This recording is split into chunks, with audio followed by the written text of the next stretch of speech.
Why does your scanner show the P2709 engine code? What does it mean?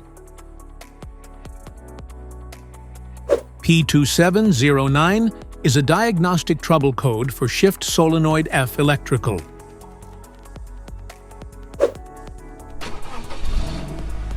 This engine code indicates that this code triggers when the PCM detects an abnormality in this specific shift solenoid, which controls the flow of transmission fluid and engages gear changes. Under this circumstance, stop driving and repair your vehicle immediately.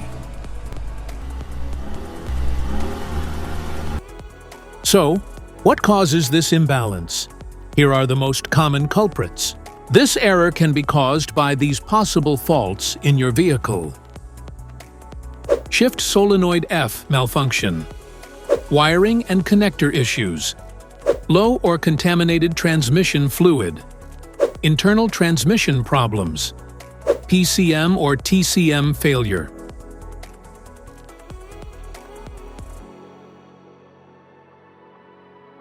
Each DTC code corresponds to a specific issue in your vehicle. This error code occurs in any OBD2 equipped vehicles, especially those in manufacture since 1996. It is commonly found in Mazda, Hyundai, and Kia models. If you want to fix this error code, let us know in the comments section. We will definitely make the video on your demand. If you like this video, don't forget to subscribe to our channel. Thanks for watching.